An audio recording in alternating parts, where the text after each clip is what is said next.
Jake Morrison sat in the metal chair and stared at the wall screen showing the burning cities of 12 different worlds. The images changed every few seconds from one destroyed planet to another, and each one looked the same with smoke rising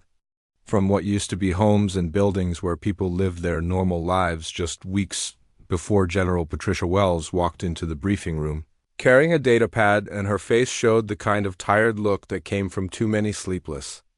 nights watching good soldiers die in battles they could not win.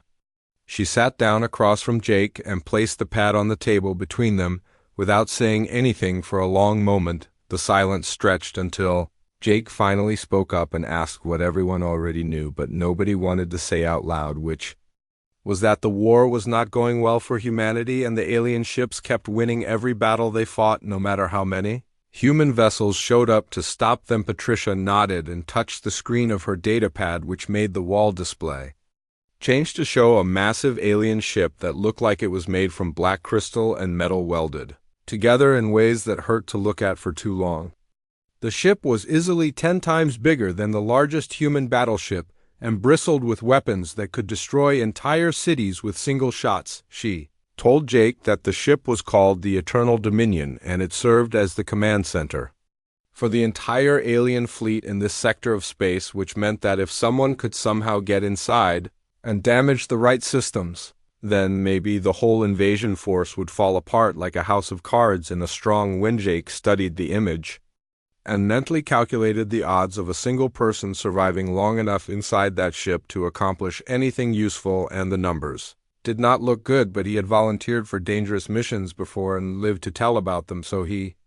asked Patricia what exactly she had in mind. The general explained that conventional attacks had failed because the aliens called themselves the Zephyrian Empire, and they had technology that was hundreds of years ahead of anything humans could build, but intelligence reports suggested they relied heavily on central command structures that controlled everything from weapons targeting to basic ship functions. She swiped her finger across the pad and the display zoomed in to show the interior layout of the alien ship as best as human spies had been able to map it out, which was not much, but enough to see that the command center sat deep in the middle of the vessel, surrounded by layers of armor and defensive systems. Jake listened as Patricia described how previous attempts to attack the ship directly had resulted in the complete destruction of 3 human fleets without even scratching the alien hull, but a single person in stealth gear might be able to slip inside during a supply run or maintenance cycle. The mission would require Jake to use a modified escape pod to get close to the enemy ship and then cut through the hull using plasma torches before making his way through corridors filled with hostile aliens to reach the command center, where he would plant explosives and computer viruses designed to shut down their control systems. Patricia paused and looked directly at Jake while telling him that this was essentially a suicide mission and nobody expected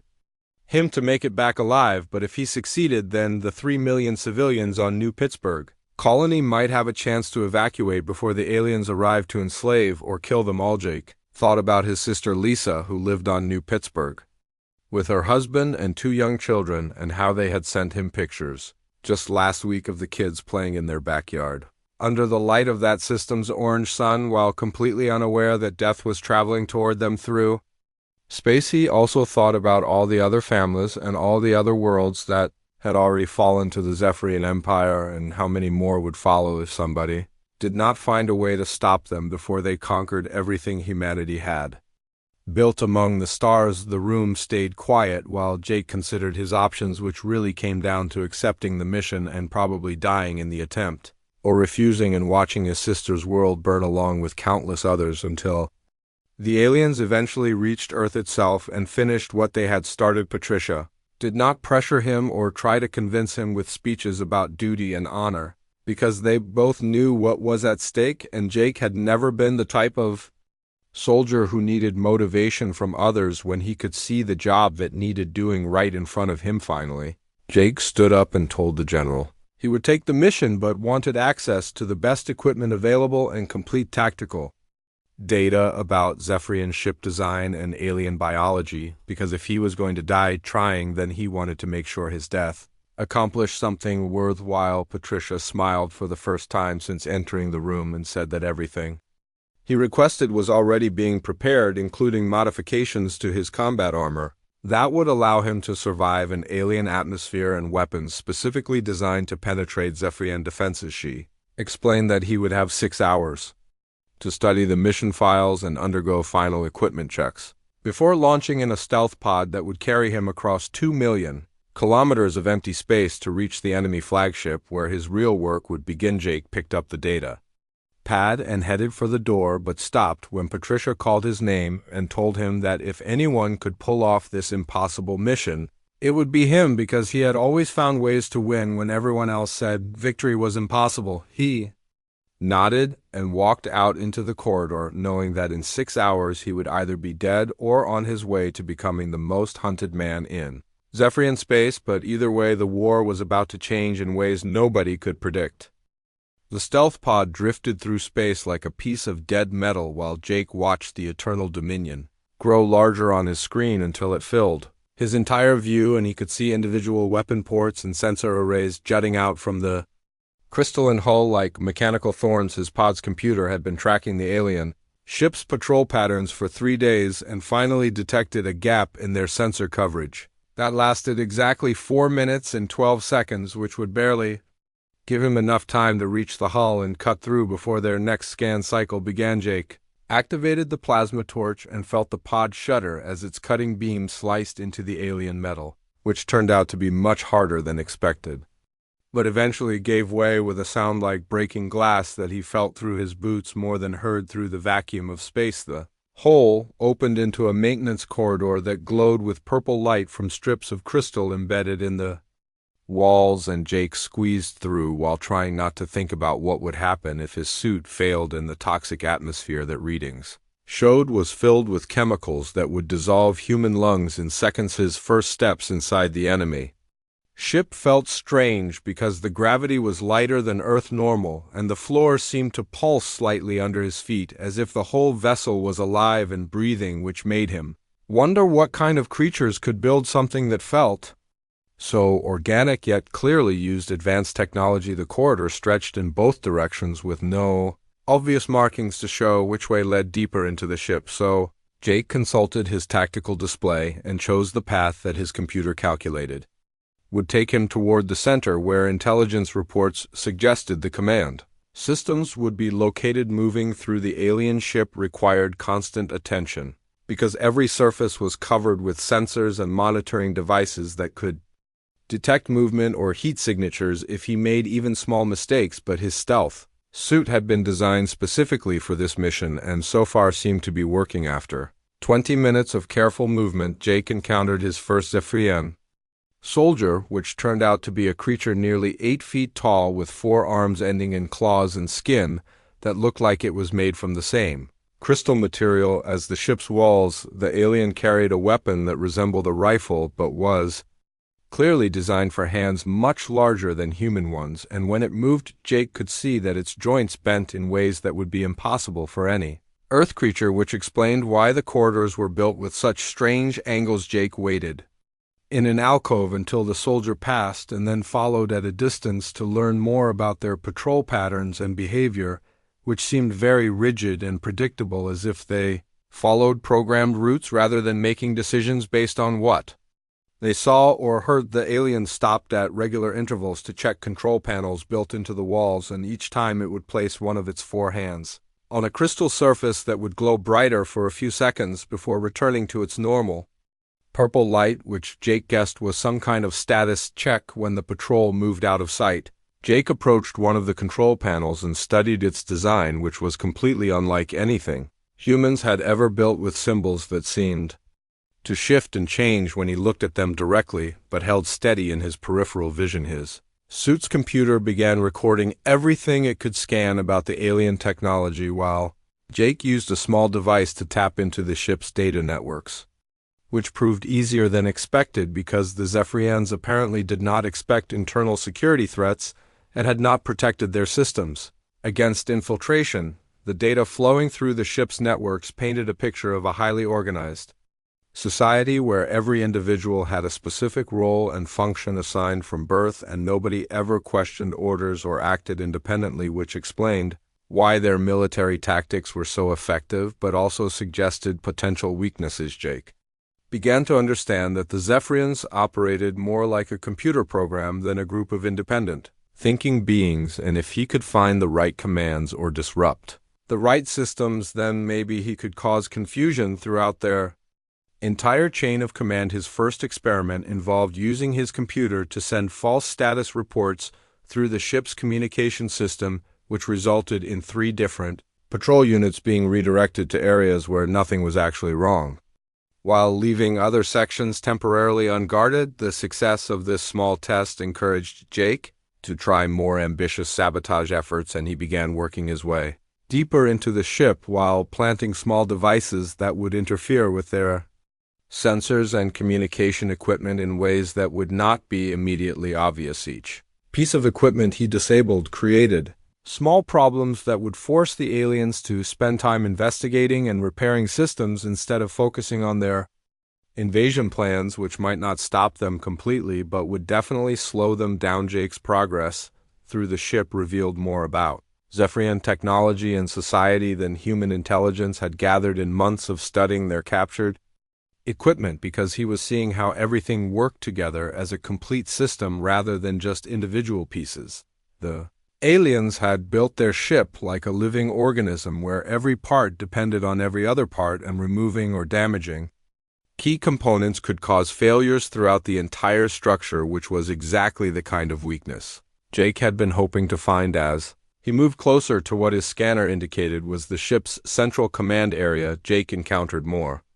soldiers and began to notice that they all looked exactly the same, as if they had been manufactured rather than born, which raised questions about whether he was fighting individuals or just different bodies controlled by the same mind. This possibility worried him, because if the Zephyrians shared some kind of group consciousness, then his sabotage efforts might be discovered much faster than he had planned, and he needed more time to reach the critical systems that could shut down their entire operation. Jake decided to accelerate his timeline and began taking bigger risks by moving through more heavily patrolled areas while using his suit's active camouflage to avoid detection. But he knew that each use of the stealth system drained his power supply, and he could not keep it up indefinitely. The deeper he penetrated into the ship, the more he realized that his mission was both more difficult and more important than anyone had imagined, because the Eternal Dominion was not just commanding the local fleet but seemed to be coordinating Zephyrian operations across multiple star systems. He could successfully sabotage this ship, then the effects might ripple out far beyond just saving New Pittsburgh and could potentially disrupt alien operations throughout human space, which made the risk of his life seem like a very small price to pay for such a huge potential victory. Jake crouched behind a crystalline support beam and watched 3 Zephyrian soldiers respond to a false alarm he had triggered in the ship's waste processing center, and their reaction told him everything he needed to know about how their minds worked, because they moved in perfect coordination without any visible communication. The aliens did not speak to each other or use hand signals, but somehow knew exactly what their companions were thinking and planning, which confirmed Jake's suspicion that they shared some kind of mental connection that allowed them to act as a single organism with multiple bodies. Discovery changed everything about his approach, because traditional military tactics assumed that enemies would need to communicate orders and coordinate their actions through normal channels, but the Zephyrians bypassed all of that by thinking together as one unified mind. Jake realized that if he wanted to create real chaos among the enemy forces, he would need to attack their shared consciousness directly rather than just disrupting their technology, and the best way to do that was to feed false information into their mental network. His suit's computer had been analyzing the data streams flowing through the ship's communication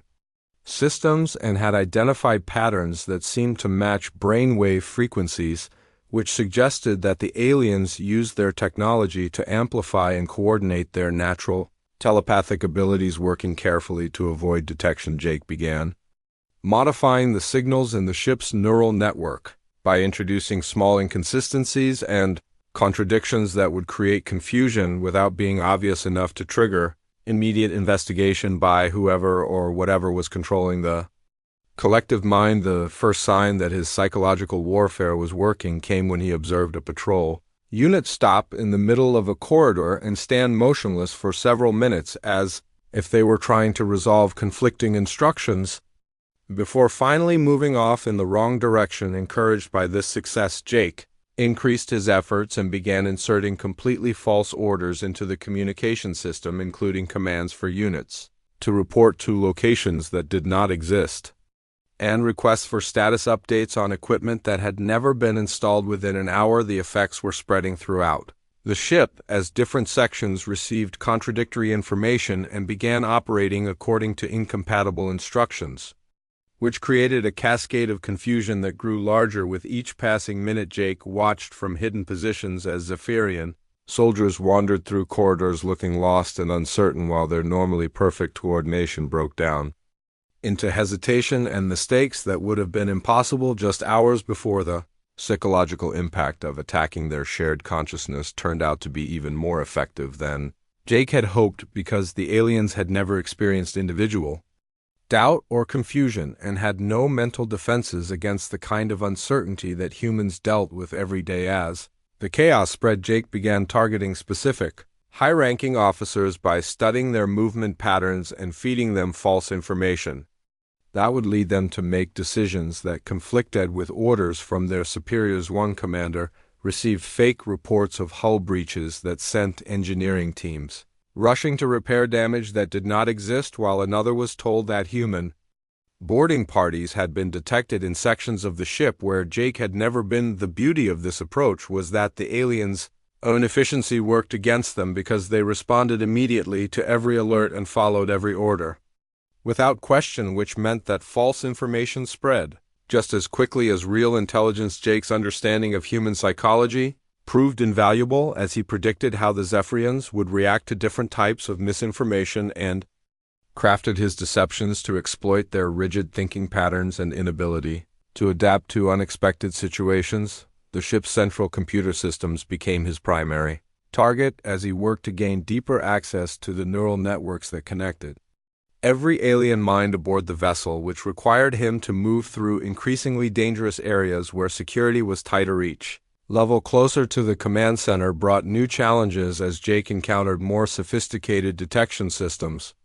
and guards who seemed slightly more independent than the regular soldiers, though they still showed signs of the collective consciousness that controlled their species. The most difficult part of his mission was maintaining his own mental discipline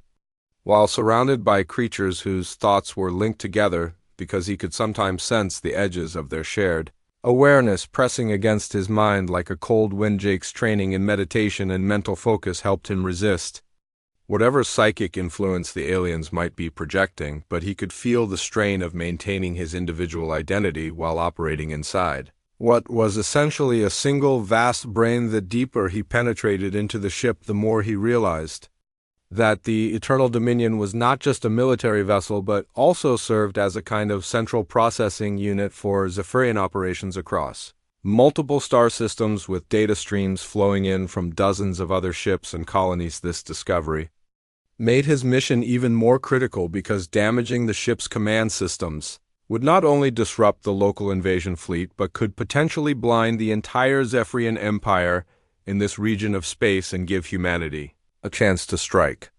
back. Jake began preparing for the final phase of his operation by setting up multiple backup plans and escape routes, because he knew that once he attacked the central command systems, the entire ship would mobilize to stop him and his chances of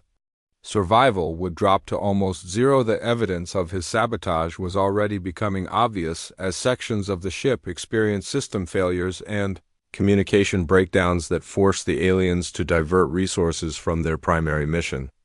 To deal with internal problems, emergency alerts were sounding throughout the vessel as the crew struggled to understand why their normally reliable technology was malfunctioning in ways that seemed to follow no logical pattern and created problems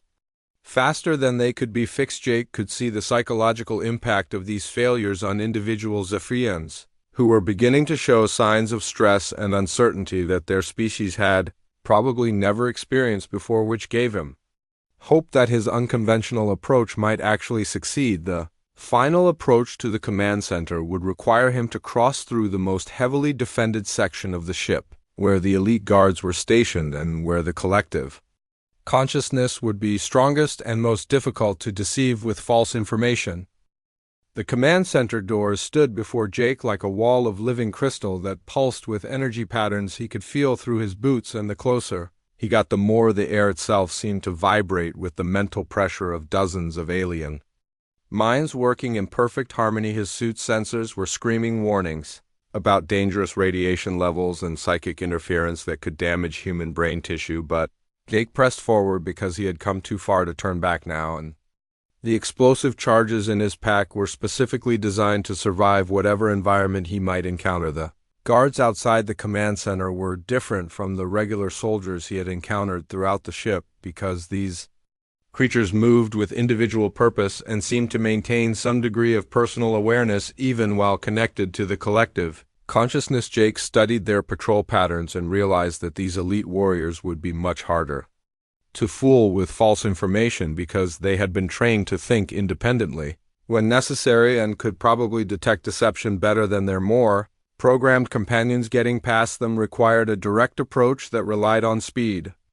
and surprise rather than stealth, so Jake waited until two guards were at the farthest points of their routes before activating every weapon system his suit contained and charging toward the doors. The first guard never knew what hit him as Jake's plasma rifle burned through his crystalline armor and dropped him to the deck, but the second warrior was already moving and firing energy blasts that left smoking craters in the walls where Jake had been standing just seconds before. The battle was fierce but brief as Jake used his human unpredictability to stay ahead of the aliens' more methodical fighting style until he could get close enough to plant an explosive charge that blew the warrior apart in a shower of crystal fragments. The command center doors recognized Jake as an intruder and began sealing themselves, but he managed to squeeze through the gap just as alarms started sounding throughout the ship, and he could hear the thundering footsteps of reinforcements running toward his position inside the command center. Jake found himself in a chamber that defied human understanding, with walls that seemed to extend infinitely in all directions and floating displays that showed information from across the entire Zephian empire in symbols that hurt to look at directly. The central command console was a massive crystal formation that rose from the floor like a tree made of living light, and Jake could see data streams flowing through its structure like blood through veins as it processed information from thousands of different sources. Dozens of Zephyrian officers worked at stations around the crystal tree, and when Jake burst into their sanctuary, they all turned toward him with expressions of shock and confusion, because nothing in their experience had prepared them for this kind of direct assault. Jake's weapons cut through the nearest officers before they could react, but the survivors quickly began coordinating their defense, and he found himself facing energy weapons that could punch holes through his armor if they managed to hit him. The battle inside the command center became a deadly game of hide and seek as Jake used the massive crystal formations as cover while working his way toward the central console, where he could plant the computer viruses and explosives that would shut down the ship's control systems. Each step forward cost him, as the surviving officers adapted to his tactics and began using their superior numbers to box him in, but Jake's human ability to think creatively gave him advantages that their rigid training could not match. The computer viruses began working as soon as Jake plugged them into the command console, and he could see displays throughout the chamber flickering and showing error messages in the flowing Zephyrian script that covered every surface. The psychological impact on the alien officers was immediate and devastating because they had never seen their perfect technology fail in such chaotic ways, and several of them actually stopped fighting to stare in horror at the malfunctioning displays. Jake took advantage of their shock to plant his explosive charges around the base of the central crystal formation while dodging energy blasts from the officers who were still trying to stop him. The viruses were spreading through the ship's networks faster than the aliens could contain them, and Jake could hear secondary explosions echoing through the corridors as critical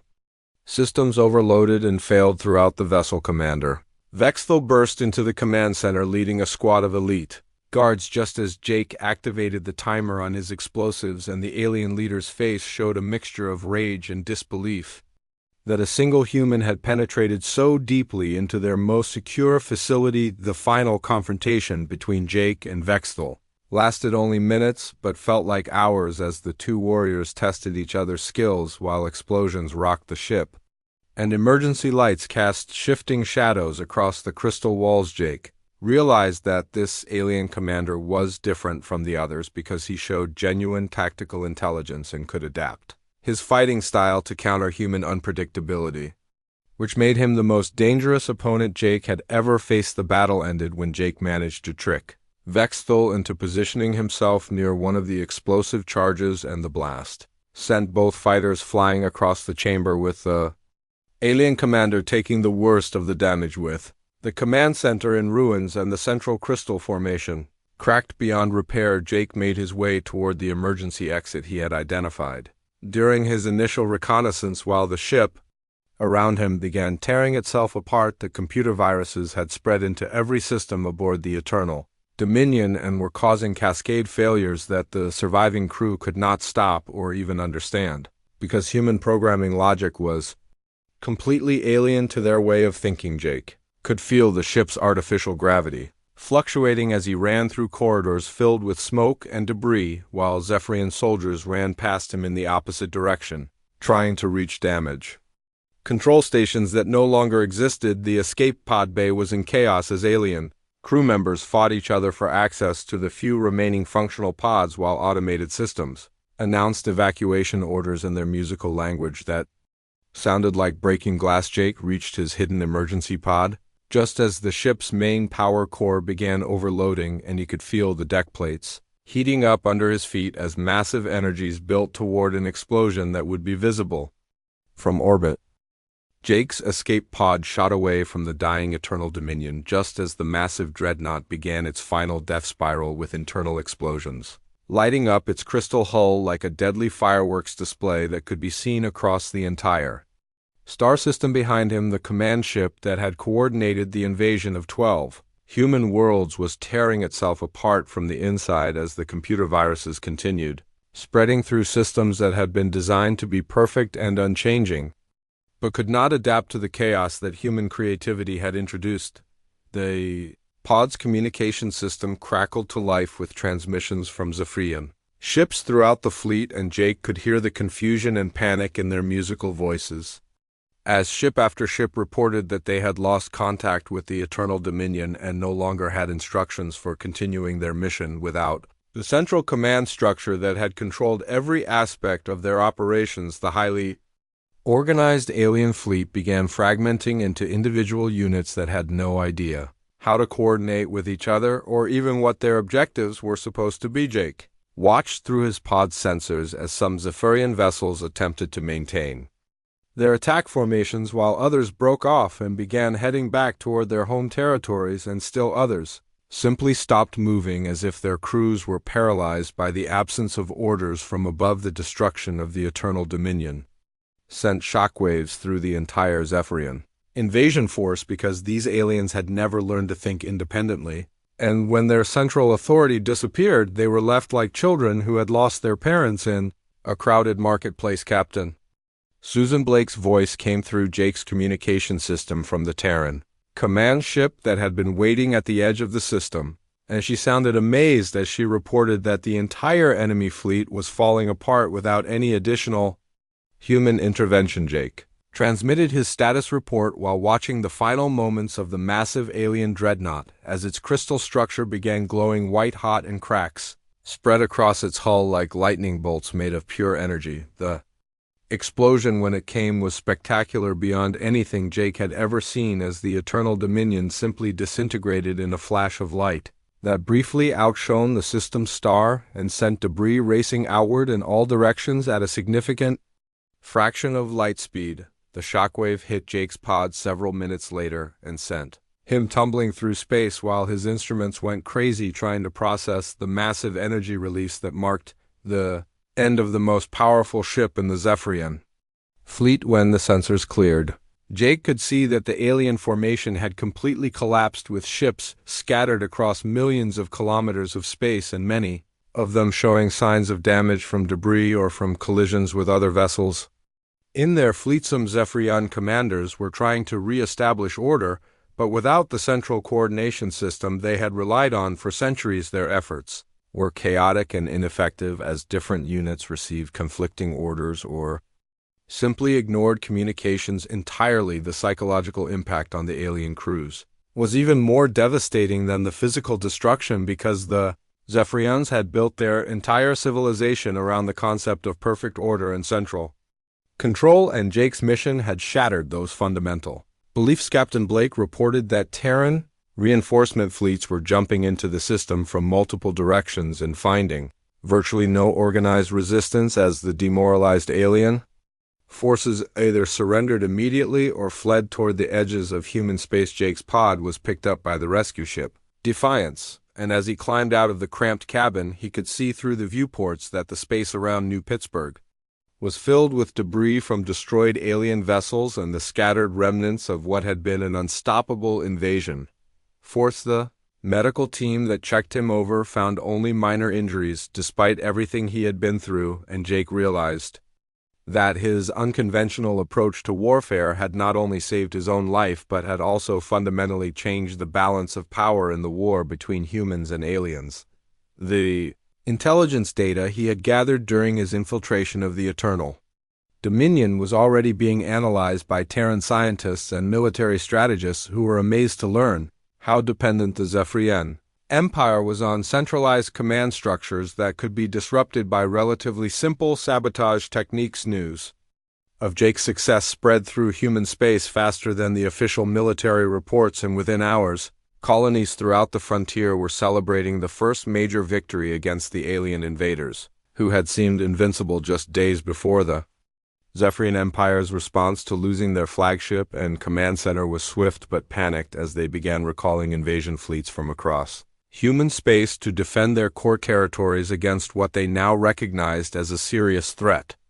to their existence. Commander Vexthal had somehow survived the destruction of the Eternal Dominion and was now broadcasting warnings to the Zephyrian High Command about the dangerous unpredictability of human warfare and the need to completely revise their tactical assumptions. Jake found himself promoted to colonel and assigned to a new special operations unit tasked with training other soldiers in the infiltration and sabotage techniques he had developed during his mission behind enemy lines. The transformation of the war from a hopeless struggle for survival into a conflict where humans could actually win had profound effects on morale throughout Terran space, as civilians and soldiers alike began to believe that their technology and numbers might not be decisive factors. Within weeks, similar single-soldier operations were being planned against other Zephyrian command ships, as military leaders realized that humanity's greatest weapon was not superior firepower but the ability to think creatively and adapt to situations that their enemies found incomprehensible. The battle for New Pittsburgh had ended before it really began, and the 3 million colonists who had been preparing for evacuation instead found themselves celebrating their salvation and the beginning of what looked like humanity's first real chance to push back against the alien empire. Colonel Jake Morrison stood before a group of 50 volunteers in the training facility on Mars and looked at faces that showed the same mixture of determination and fear he remembered feeling before his mission to the Eternal Dominion 6 months earlier. The war had changed dramatically since the destruction of the Zephyrian flagship, and human forces were now winning battles throughout the frontier as alien commanders struggled to adapt to fighting techniques they could not understand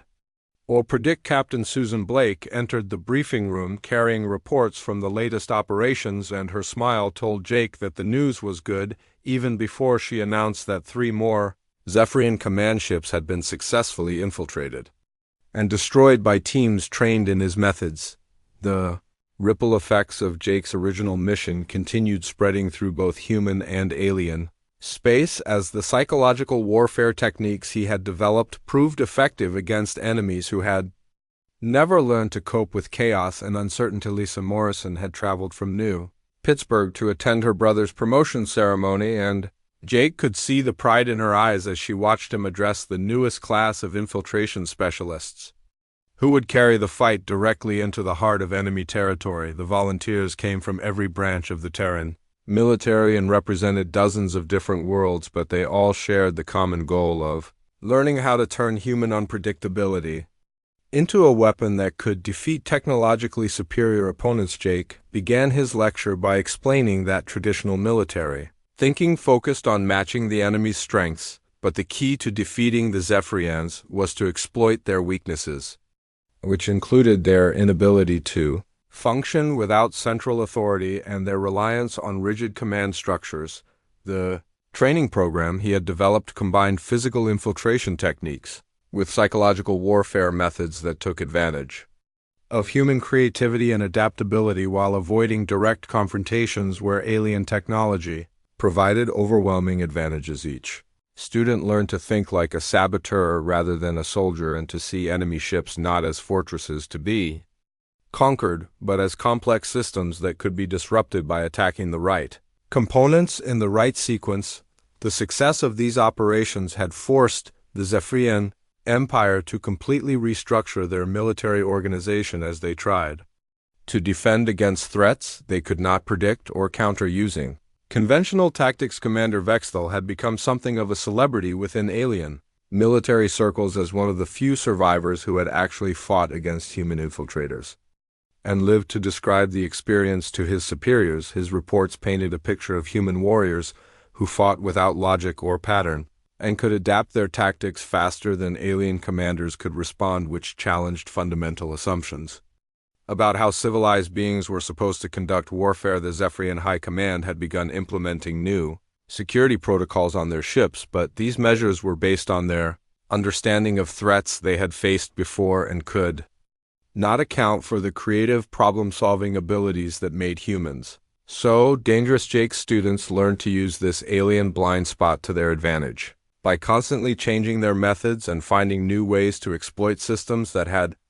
been designed to be perfect but could not evolve fast enough to keep up with human innovation. The psychological impact of successful infiltration missions extended far beyond the immediate military effects because they demonstrated to both sides that the Zephyrian Empire was not invincible and could be defeated by opponents who refused to accept conventional limitations. Civilian populations throughout human space had begun volunteering for military service in numbers that surprised everyone, as the transformation from desperate defense to active offense gave people hope that their children might grow up in a universe free from alien domination. The intelligence gathered from captured Zephyrian ships revealed that their empire was much larger than anyone had imagined, but also showed that it was held together by the same centralized command structures that made it vulnerable to the kind of attacks Jake had pioneered. General Patricia Wells had been promoted to head the new Special Operations Command and was coordinating infiltration missions across multiple sectors while working to develop even more effective ways to disrupt alien operations. The economic effects of the changing war were equally dramatic as defense contractors shifted from building massive battleships to producing the specialized equipment needed for covert operations behind enemy lines. Jake's original mission had demonstrated that a single soldier with the right training and equipment could accomplish more than entire fleets in certain situations, which led to a complete rethinking of military strategy and resource allocation. The Zephyrian response to these new tactics included attempts to develop their own infiltration capabilities, but their rigid social structure and collective consciousness made it nearly impossible for them to think with the individual creativity that made human operatives so effective. Some alien commanders had begun advocating for peace negotiations rather than continuing a war they no longer understood, but the Zephyrian High Command remained committed to conquest even as their losses mounted. Throughout human space, Jake looked at his students and saw the future of human warfare in their faces because they represented a new generation of fighters who would grow up knowing that technological superiority could be overcome by superior thinking and adaptation. The training session ended with a simulation exercise where teams of students attempted to infiltrate a mock alien ship while instructors played the role of Zephyrian defenders using actual alien tactics and equipment captured from previous operations. As Jake watched the exercises unfold, he realized that his desperate mission to save New Pittsburgh had accidentally created a revolution in military thinking that would reshape the balance of power between humans and aliens for generations to come. The final reports showed that Zephyrian forces were withdrawing from human space faster than they had advanced, and for the first time since the war began, it seemed possible that humanity might not just survive, but actually win a complete victory. Jake's sister approached him after the ceremony and reminded him that their parents would have been proud to see how their son had changed the course of history, but Jake knew that the real heroes were the men and women who continued carrying the fight to enemies who still controlled hundreds of worlds. The war was far from over, but the tide had turned, and every day brought new reports of successful missions by operatives who had learned to fight like humans rather than trying to match alien strengths with inferior human technology.